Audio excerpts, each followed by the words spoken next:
A pregnant woman finds a dying man in the snow near her isolated cabin. He's bleeding, half frozen, and she knows that bringing a stranger into her fragile sanctuary is a profound risk. She is utterly alone, her belly a taut drum of new life against the unforgiving wilderness. And her own survival is a question she asks the empty sky each dawn. But leaving him to the wolves and the cold is a cruelty her soul will not abide. She drags him inside, the effort stealing her breath, and bolts the door against the storm and whatever human darkness left him for dead. She doesn't know who he is, outlaw or lawman, only that his life is now a flickering candle flame in her hands. Danger's close, and a rescue might be at hand. Before we see if justice or peril finds them, share in the comments. What's your favorite story about someone being saved against the odds? And if you're rooting for them, hit like and subscribe. She is months pregnant, stranded by circumstance and the brutal indifference of the high country. He is a man marked for death, his body a canvas of violence. For her, he is a dangerous complication in a life already pared down to its rawest elements of hunger and hope. For him, she is an unlikely angel, a stubborn flicker of warmth in a world that has turned to ice.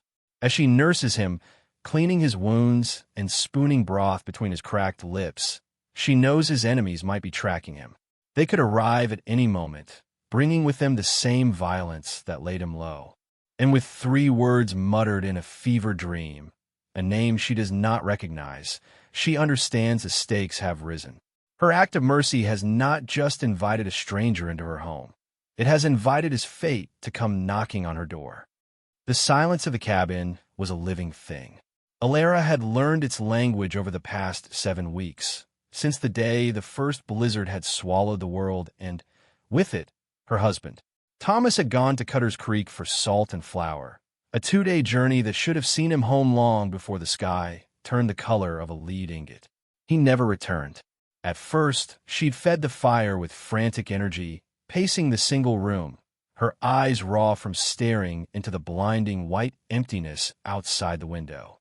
Then, as days turned into a week, a dull, heavy stone of acceptance had settled in her heart. The mountains took what they wanted. Thomas was gone. Now, she was no longer just Alara Miller, wife of a hopeful homesteader. She was a survivor, and soon, a mother. Her world had shrunk to the dimensions of the sturdy log walls Thomas had built, to the dwindling stack of firewood, the half-empty sacks of beans and cornmeal, and the steady, rhythmic kick of the child within her. The silence was her companion, broken only by the crackle of the fire, the moan of the wind through the pines, and the frantic drumming of her own heart. Until today.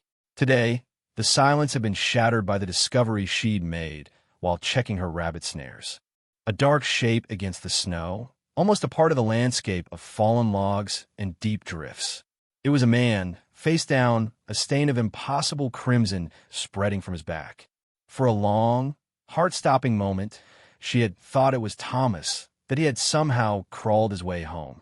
But a closer look revealed a stranger, his coat finer than anything Thomas owned, his hair dark where her husband's had been fair. He was breathing, just barely, his exhalations turning to faint puffs of frost.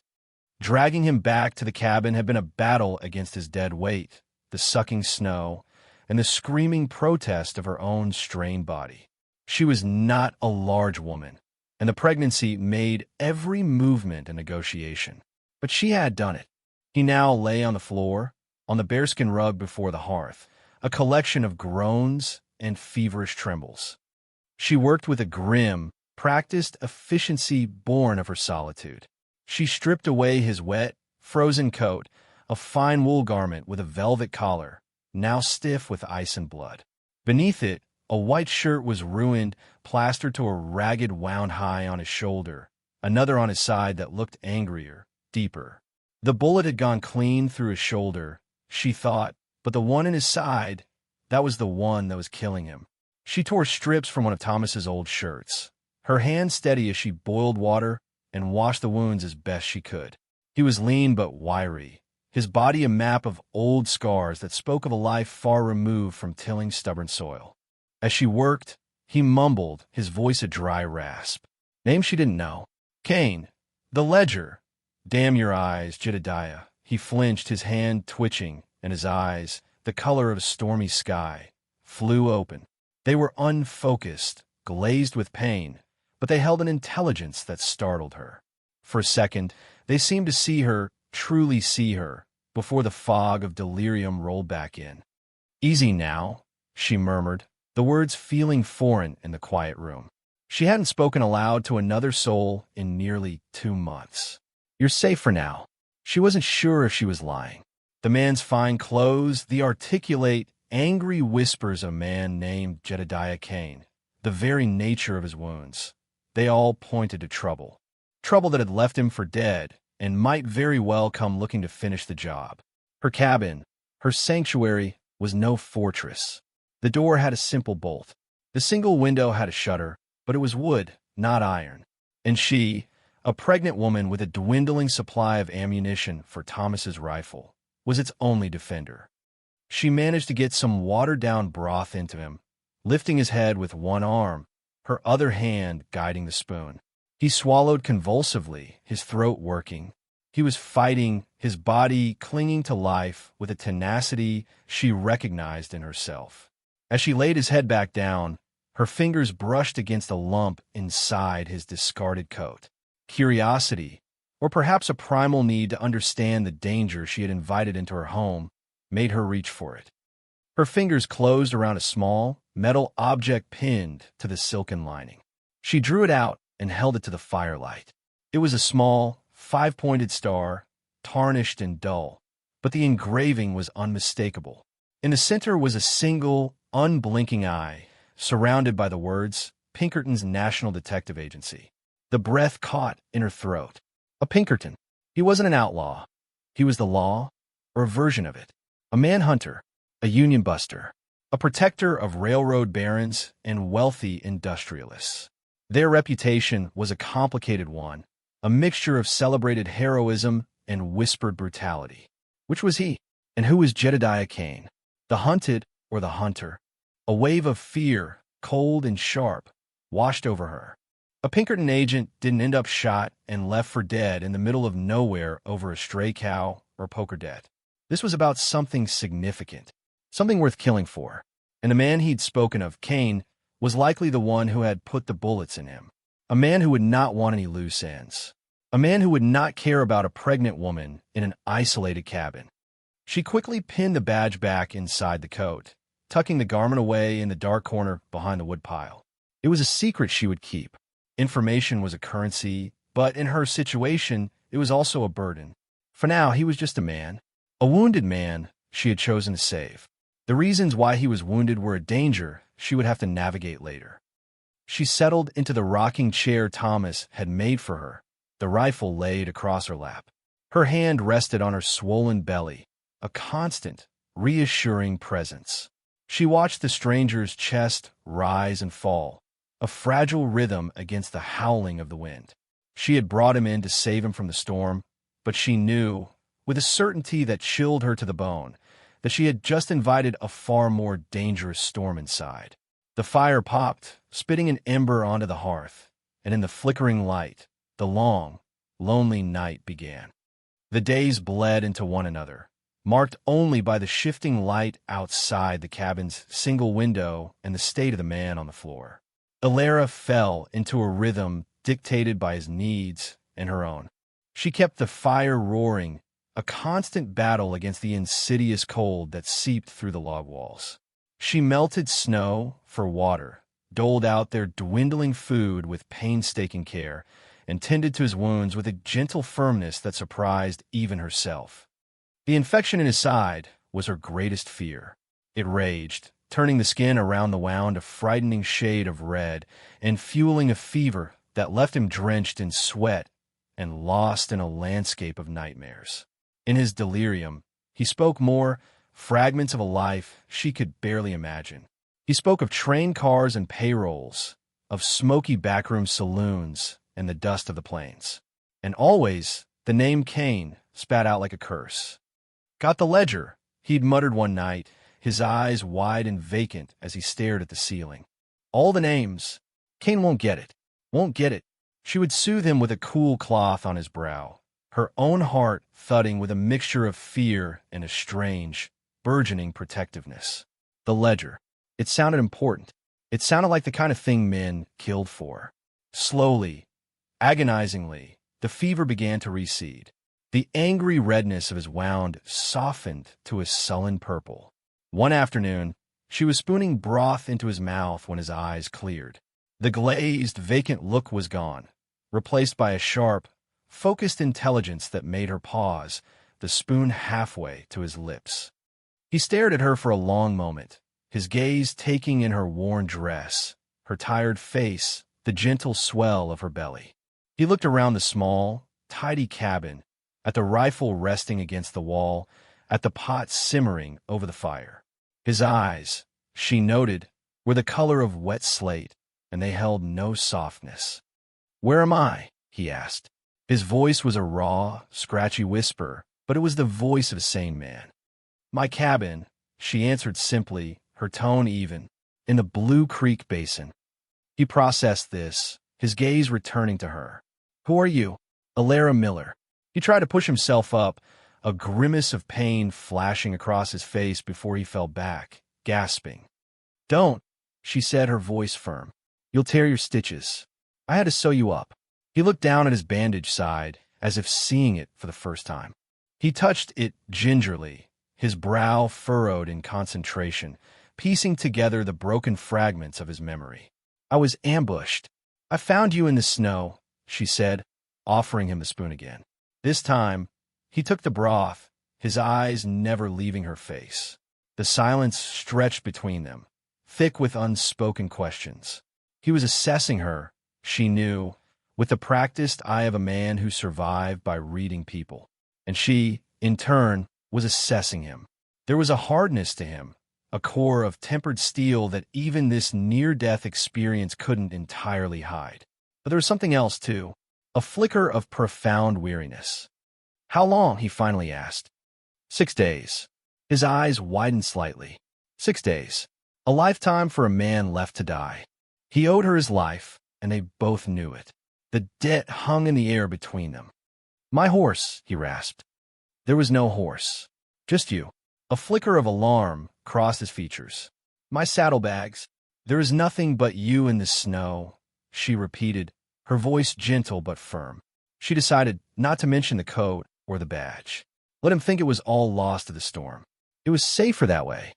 He sank back, a look of grim despair settling on his face. The ledger. It must have been in his saddlebags. Whatever it was, its loss was a blow. "You're alone here," he stated, his eyes moving to the empty pegs by the door where a second coat would have hung. Alara's hand instinctively went to her belly. "My husband went for supplies. Before the first big snow, she left the rest unsaid. The hope she no longer held. The widowhood she had not yet officially claimed." He understood. He was a man who understood the finality of things. He gave a small, almost imperceptible nod. "I'm grateful, Mrs. Miller," he said, the formal address sounding strange in the rustic cabin. "Alara," she corrected quietly. "And you are?" He hesitated for a fraction of a second. "Silas," he said. "Just Silas. No last name. A man without a past." And so began their strange cohabitation. As Silas slowly regained his strength, a fragile trust began to form, woven not from words, but from shared silence and small, necessary actions. He watched her move about the cabin, her movements economical and graceful despite her pregnancy. He saw the way she carefully measured the flour, the quiet dignity with which she faced her predicament. She was no wilting flower. She was an oak, bending in the wind, but refusing to break. She, in turn, saw past his initial hardness. She saw the way his eyes would follow a bird that landed on the windowsill, a flicker of something gentle in his gaze. She saw the deep frustration in his face as he struggled to sit up on his own, a man of action trapped in a body that had failed him. They rarely spoke of anything of consequence. They talked of the weather, of the best wood for a long-burning fire, of the signs of an early spring. They skirted the edges of the gaping holes in their lives, her lost husband, his violent past, like two people navigating a treacherous crevasse. One evening, a week after he'd regained consciousness, he was finally able to sit up on his own, his back propped against the wall. He watched her mending one of Thomas's shirts, her fingers deft with the needle. He was a lucky man, Silas said quietly. Alara didn't look up from her work. He was a good man, a dreamer. He thought this land would make us rich. Her voice was soft, without a trace of bitterness. It was simply a statement of fact. It takes more than dreams, Silas said, his voice laced with a cynicism that felt ancient. It takes luck, she countered, finally meeting his gaze. And we ran out of it. His eyes held hers, and in that moment, a current of understanding passed between them. They were two sides of the same coin, both victims of bad luck, both trapped by circumstances beyond their control. The peace was shattered 2 days later. Alara was outside, gathering firewood from the dwindling pile under the lean-to, when she heard it. The distinct sound of horses, more than one, moving through the trees to the east. It wasn't the sound of a lone rider. It was the heavy, rhythmic crunch of a group moving with purpose. Her blood ran cold. She straightened up, her heart hammering against her ribs. She hurried back inside, bolting the door behind her. Silas was already sitting upright, his face a mask of tense alertness. He had heard it too. "How many?" he whispered, his hand instinctively going to his wounded side. "More than 2, she breathed, moving to the window and peering through a tiny crack in the shutter. She saw them then. 4 riders, dark figures against the white snow, clad in heavy coats and wide-brimmed hats. They were moving slowly, scanning the landscape. One of them pointed towards a cabin, a thin plume of smoke curling from its chimney. A beacon in the wilderness. "It's him," Silas said from behind her. His voice was grim, devoid of all hope. "It's Cain." They were discovered. The storm he had been running from had found them. And Alara knew, with a terrifying certainty, that it was about to break right over their heads. The 4 riders didn't approach immediately. They stopped at the edge of the clearing, a silent, menacing tableau. They were conferring, their dark shapes stark against the snow-laden pines. Alara's cabin, which had been her sanctuary, suddenly felt like a trap. Every log, every nail seemed to cry out its vulnerability. "Get the rifle," Silas ordered, his voice low and urgent. He tried to push himself to his feet, a raw gasp of pain escaping his lips as his wound protested. "Stay down," Alara commanded, her own voice sharp with adrenaline. "You're no good to me on your feet. You'll just open that wound again." She fetched Thomas's Winchester from its place by the hearth. The feel of its cool, smooth stock in her hands was both terrifying and reassuring. She checked the load, 5 rounds. She had another box of cartridges, but it felt like a pitifully small arsenal against 4 armed men. "They saw the smoke," she whispered, her eyes still glued to the crack in the shutter. "They know someone's here." "They're looking for me," Silas said, his face pale, beaded with sweat from the effort of staying upright. "They tracked me this far. They won't leave until they're sure." His gaze met hers, and what she saw in his eyes wasn't fear, but a deep, crushing regret. "I'm sorry, Alara. I never should have brought this to you." "I'm the one who brought you in," she corrected, her voice steady despite the tremor in her hands. "This is my home. They're not welcome here." The statement hung in the air, a small act of defiance against the overwhelming threat outside. In that moment, something shifted between them. She was no longer just his nurse, and he was no longer just her patient. They were allies, bound together by a shared danger. She had taken a side. One of the riders detached from the group and began to circle the cabin, his horse moving at a slow, deliberate walk. He was examining the place, noting its single door, its one window, the lean-to with the wood pile. It was a tactical assessment. "They're not sure if I'm here, or if this is just some homesteader's shack," Silas murmured, his mind clearly working, analyzing the threat. "Cain's cautious. He won't risk his own men if he doesn't have to." "What are they looking for?" she asked, though she already suspected the answer. "A ledger," he confirmed, his voice barely audible. "A record of all his crimes. Names, dates, payrolls he's stolen. It's enough to see him and his whole crew hang. I was undercover with them for 6 months. I got the ledger and ran. They caught up with me at the pass. It all clicked into place.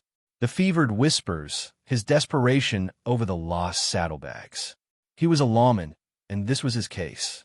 A case that had followed him to her door. The rider completed his circuit and rejoined the others. There was another brief conference. Then, 2 of the men dismounted, handing their reins to the others. They began to walk towards the cabin, their movements unhurried, almost casual. But their hands were resting on the butts of their pistols. "They're going to knock," Silas predicted. "They'll play friendly at first. Lost hunters, maybe. Looking for shelter. What do I do?" "Tell them your husband is here. That he's sick. Don't let them in." A heavy knock rattled the door, making them both jump. "Hello, the house," a man's voice called out, laced with a false heartiness that made the hair on Alara's arm stand up. "Anyone home? We're lost and near frozen." Alara looked at Silas. His face was a mask of concentration. He nodded at her. "Go on." She took a deep breath, clutching the rifle behind her back. She moved to the door, her heart a wild bird beating against her ribs.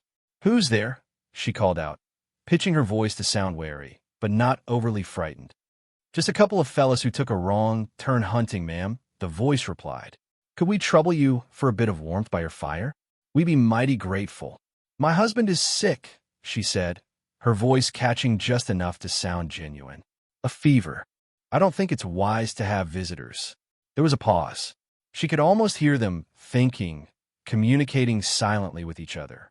The pretense was thin, and they all knew it. "We wouldn't be any trouble, ma'am," the second man's voice chimed in, this one harder, less patient. "We just need to get our bearings. Maybe your husband saw another fella pass this way. A man on his own, wounded perhaps." They knew. They weren't just searching blindly. They had information. "We've seen no one," Alara said, her voice colder now. "We've been snowed in for weeks. Now please, you're upsetting my husband." She heard a low chuckle from the other side of the door. "I think you're the one who's upset, ma'am. Why don't you just open the door, and we can all talk this through. Nice and civil." The politeness was gone. The threat was now naked and clear. "No," she said, the single word sharp and final. Another silence.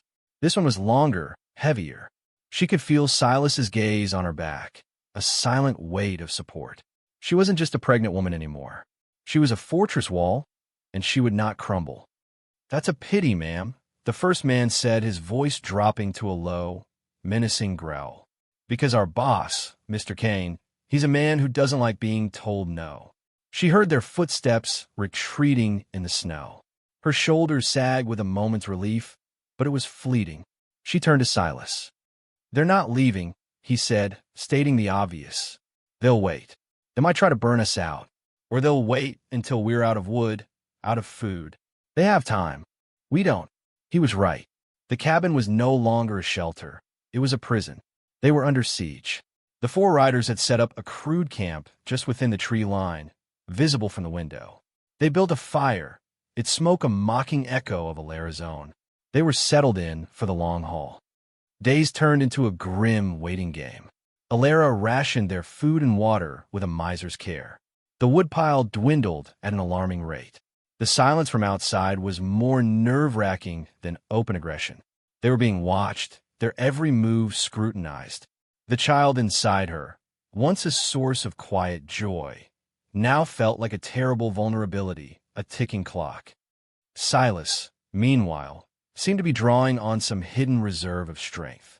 He forced himself to move, to walk the few paces across the cabin, his face set in a grim mask of pain and determination. He was trying to get strong enough to fight. A futile gesture, they both knew, but a necessary one. "If they get in," he said to her one evening, his voice low as they ate their meager supper of boiled beans, "don't try to be a hero. Give them what they want." "They want you," she said flatly. "And a ledger you don't have." "The ledger is gone," he said, his eyes avoiding hers. "So they'll settle for me. My testimony is just as damning." She looked at him, at his pale, drawn face, the fierce light in his slate-gray eyes. In the span of a few weeks, he had gone from being a dangerous stranger to a man whose life felt inextricably tied to her own. She had saved him from the snow, but now she was trapped with him, his fate her fate. "We're not out of luck yet," she said, the words sounding hollow even to her own ears. His gaze softened for the first time. He reached across the small table, and his hand briefly covered hers. His skin was dry and cool. It was not a romantic gesture, but one of profound, shared humanity. Acknowledgement, gratitude, apology. "No," he agreed, his voice a near whisper. "Not yet." But as the sun set, casting long, purple shadows across the snow, they both knew that time was running out. Cain and his men were a patient predator, and they were the prey, cornered and with nowhere left to run. The end was coming. It was just a matter of when and how. The siege stretched into its 5th day. A new, more insidious enemy had joined the 4 riders outside. Hunger. The last of the beans were gone. The flour sack was little more than a dusty memory. All that remained were a few handfuls of dried corn, which Alara boiled into a thin, watery gruel. The gnawing emptiness in her stomach was a constant, dull ache, a reminder of their dwindling chances. Silas's condition had worsened. The brief period of recovery had been a false dawn. The strain of the siege, the lack of proper nourishment, and the constant tension had taken their toll. The infection in his side, which had been held at bay, flared up with renewed virulence. The fever returned, this time with a terrifying intensity. He was weaker than when she had first found him, his body surrendering its final reserves. He knew he was dying. She knew it too. The knowledge settled between them, a cold, unspoken truth in the firelit cabin. His fight was over. Hers was about to begin. One night, the fever broke for a short while, leaving him lucid but terribly weak. His breath came in shallow, ragged gasps. He motioned for her to come closer, his eyes, sunken and dark, holding a desperate urgency. "Alara," he rasped, his voice a fragile thread of sound. "They will come soon. When the smoke stops, they'll know." She didn't reply, simply smoothed the damp hair from his forehead. The woodpile was almost gone. Perhaps one more day's worth of fire. After that, the cold would come for them before Cain's men even had to. "They will not find the ledger," he continued, a flicker of his old, grim satisfaction in his eyes. He coughed, a racking sound that shook his entire frame. "But they will kill you. A witness. They can't afford to leave a witness."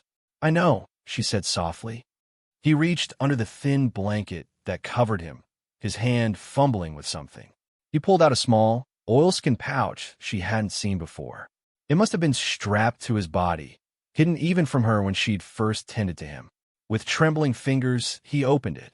Inside wasn't the ledger he'd spoken of, but a slim leather wallet, a folded piece of paper, and a simple, worn gold ring. "My name," he said, his breath catching. "It's not Silas." He paused, gathering what little strength he had left. "It's Thomas. Thomas Miller." Alara stared at him, her mind struggling to comprehend.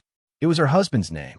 A coincidence so staggering, so impossible, it felt like a fever dream. "What?" she whispered. "Not a coincidence," he gasped, as if reading her mind. He pushed the wallet towards her. "Look." Her hands shaking, she opened it. Inside was a Pinkerton identification card, but the name printed on it was Silas Cain. "Cain," she breathed, the name a venomous hiss in the quiet room. "Jedediah Cain, my brother," he whispered, a world of pain and betrayal in that single phrase. "I took our mother's maiden name, Miller, when I was young.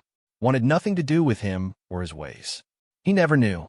When I went undercover, I used my real name, Silas Cain. The irony pleased me. He thought I was just some distant cousin he'd never met." The pieces of the puzzle slammed into place with dizzying force. This wasn't just a case for him. It was a reckoning. He was hunting his own blood.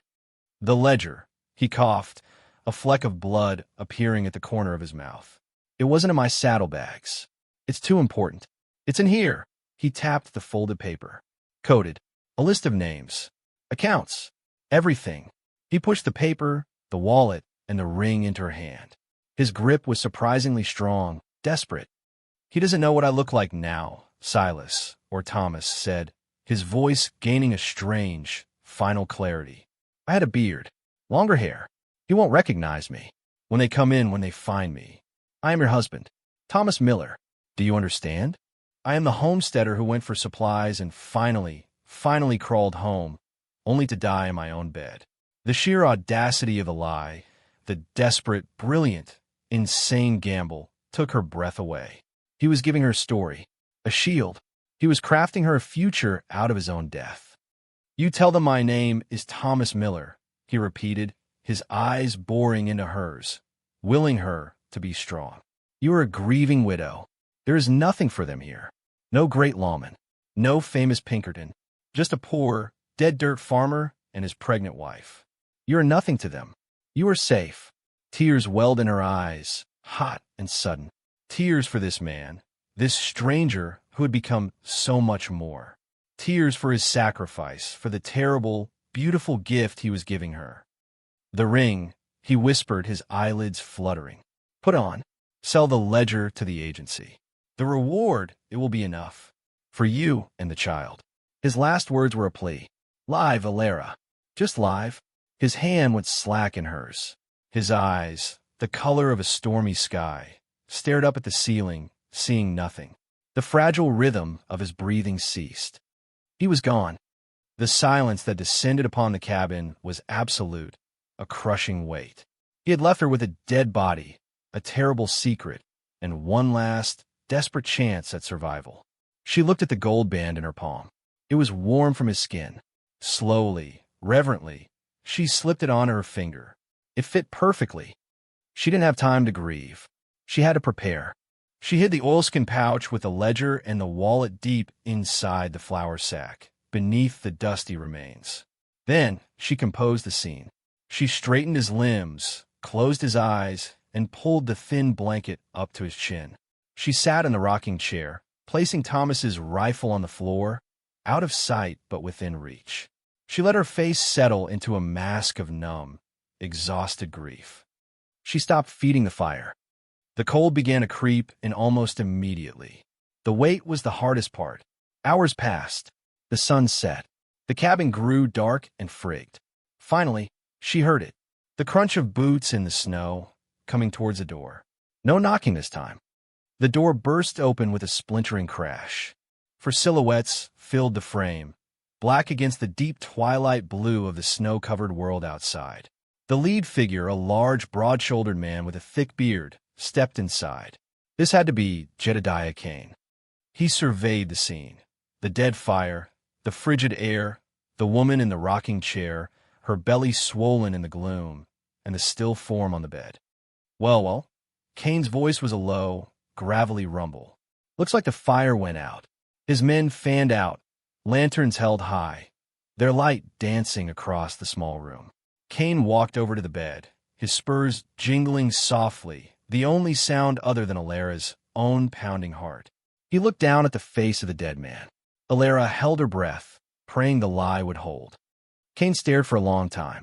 He leaned in closer, studying the features in the flickering lantern light. Alara could see the cogs turning in his mind. The clean-shaven face, the short-cropped hair. It didn't match the man he had hunted, the man he thought he knew as his long-lost cousin. "Who's this?" he demanded, turning his cold eyes on Alara. She rose slowly, a grieving woman, her hand resting on her stomach. Her voice, when it came, was a choked whisper, brittle with unshed tears. "My husband," she said. "Thomas. Thomas Miller." She let out a small, broken sob. "He came home. He was caught in the storm. He came home to die." Kane's eyes narrowed, searching her face for any sign of deception. He saw only the raw, believable grief of a widow. His gaze swept the room, taking in the poverty, the desperation. This wasn't the lair of a cunning Pinkerton agent. This was a place of failure and sorrow. "Search the place," he barked at his men. They were brutal and efficient, tearing the small cabin apart. They overturned the mattress, kicked over the empty sacks, smashed the few remaining jars. They found nothing. No saddlebags, no papers, No ledger. One of the men came over to the body and roughly searched it, pulling back the blanket. Alara flinched but held her ground. They found nothing, just a dead man in a worn shirt. Kane stood over the body, a look of profound frustration on his face. "It don't make sense," he muttered to himself. "The tracks led here. Maybe he passed you by," Alara offered, her voice small and timid. Maybe he died out there in the woods."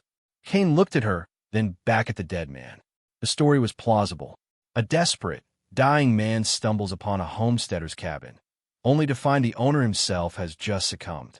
It was a tragedy, but it was a simple, logical tragedy. It didn't involve Pinkertons and stolen fortunes. "Damn it all," Kane swore, kicking at the leg of the table. He was a man cheated of his prize. He wanted his traitorous brother, the man who had lived among them and betrayed them. This was just a pathetic dead farmer. He gave the body one last look of disgust. "Waste of time," he snarled. "Let's go. He's wolf meat out there somewhere." The ledger's gone with him. He turned and stomped out of the cabin without a backward glance. His men followed, leaving a wake of destruction and the door hanging broken on its hinges. Alara stood frozen, listening as the sound of their horses faded into the night, until there was nothing but the whisper of the wind through the broken door. She was alone, truly alone now. She looked at the man on the bed, the man who was Silas Kane and Thomas Miller all at once. He had done it. His last, desperate gamble had paid off. He had saved her. He had sacrificed his name, his identity, his very existence to give her a future. She sank back into the rocking chair, the cold forgotten, and for the first time, she allowed herself to weep. She wept for the husband she had lost to the snow, and for the stranger she had lost to the violence of men, the man who had become her husband in name and her savior in truth. The first light of dawn spills through the broken doorway, painting the chaotic interior of the cabin in pale, gentle hues. Alara is exhausted, but a profound calm has settled over her. She is no longer a victim waiting for the end. She is a survivor who has stared into the face of evil and endured. The man on the bed, this stranger who gave her his name, represents not an ending, but a new, complicated beginning. She walks to the bed and gently places her hand on his cold forehead, a final, silent thank you. In the spring, when the snows melt and the pass is clear, she will leave this place. She will not be Alara Miller, the abandoned, pregnant wife of a failed homesteader. She will be Mrs. Thomas Miller, a widow with a story of sorrow and resilience. And in an oilskin pouch, hidden deep in her belongings, she carries a new kind of power, a ledger full of secrets and the promise of a reward that can buy her and her child a life free from fear. She places a hand on her stomach, where a new life kicks with insistent strength, and on the finger of her other hand, a simple gold band gleams. The world outside the cabin is a vast, unknown wilderness, but for the first time since the snows began, it looks less like a threat and more like a future. Thanks for watching. If you believe in compassion, overcoming prejudice, and finding love in unexpected places, give this story a like and subscribe for more. This story showed love and heroism where least expected.